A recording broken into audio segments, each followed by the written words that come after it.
Hello, and welcome to Color Commentary. I'm TJ, your average fan, and I'll be talking to you today about an Amazon Prime show called The Peripheral, Episode 3.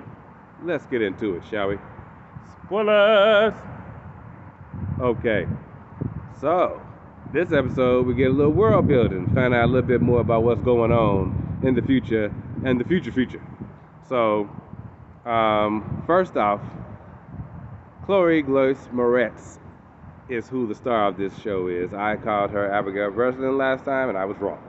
So, Chloe, whose name is Flynn in this show, she has to deal with whatever is happening to her body now from using this thing that's sending her brain to the future to go into this robot body, right?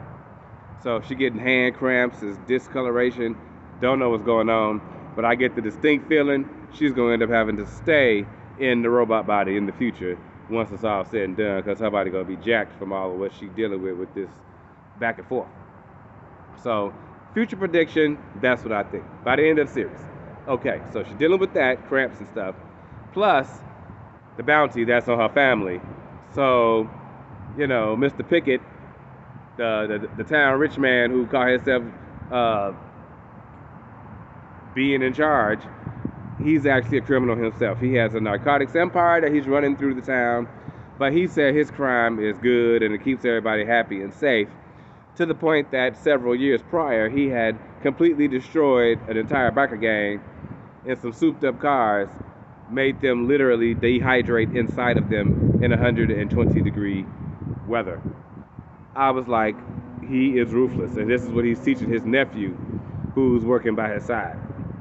So I think the nephew gonna end up having a conflict of heart, maybe a conscience or morale, because his wife is a good person, and she keeps trying to get him to do good stuff.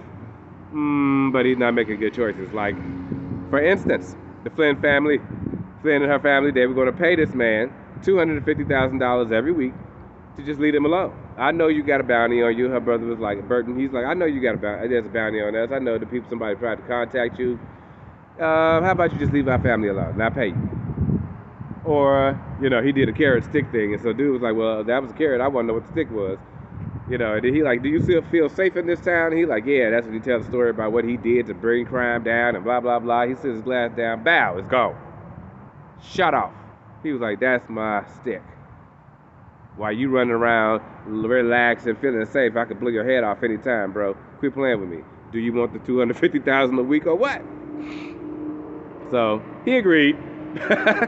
And so the first payment of that $250,000, his nephew brought it to him, and then his wife told him, don't take none of the money, and he ended up taking some of the money anyway, and now his uncle finna use him to find out more information about what's going on with Flynn and her family, and why people are looking for them, and how they gonna be able to pay $250,000 every single week. Where this money coming from? So he's curious, and now he's gonna use his nephew to find out. So that sucks. On top of that, they're still looking for this Alita chick who they all been searching for. Come to find out, she used to work for this research institute in the future.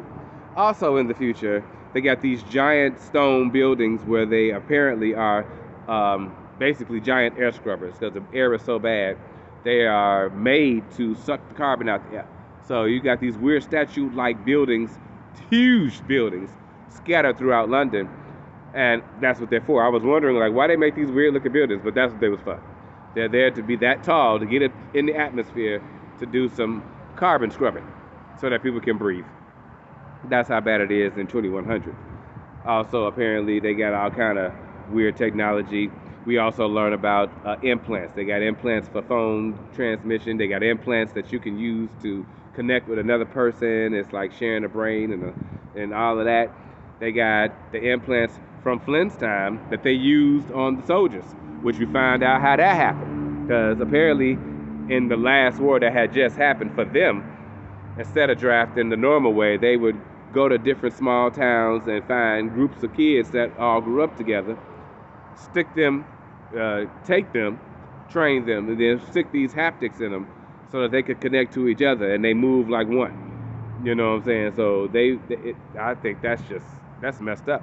That's messed up. Y'all, they was literally ruining whole families doing crap like that. Like, you know what I'm saying? Like, what? Anyway, that's why Flynn's brother is kind of mental in the head, but he okay. He doing what he can to save, protect his family, and I don't blame him. Even though she keep giving him crap about it, I don't blame him. So, yeah, that's all the things that we learned of this episode. Because they ain't getting no closer to finding the lady. They thought they did, and they found the spot where she supposedly might be, but yeah, they really didn't find nothing that was gonna lead to her. We also found out more about Wilf. Is the guy that's helping out Flynn when she's in the future. Um, he was adopted by this rich family who changed his name to Wilford. His name was Wolfgang, and they didn't like it, so they changed his name. But he agreed to it because he wanted to stay with his fake sister that he was in the orphanage with, some white girl who was with who they really wanted. They didn't even want his black behind. They wanted her, but she wasn't going without him, and so yeah, that's how that worked out. And also, this Alita chick is his sister because he went to go see his mom and adopted. And talking about a terrible woman, she was a terrible woman, and she running around with the sister face on a maid robot. Like, for real? Really? And you wonder why don't nobody want to come see your old behind? Yeah.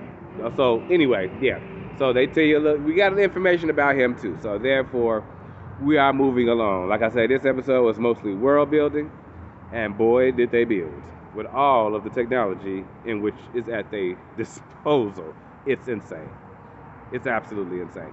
I'm really hoping that they figure out a way to keep whoever they end up sending, and I hope the picket dude don't actually go through with trying to take them out. That would suck. I guess we'll see. I will see you guys next time for another one. In the meantime, have a great day.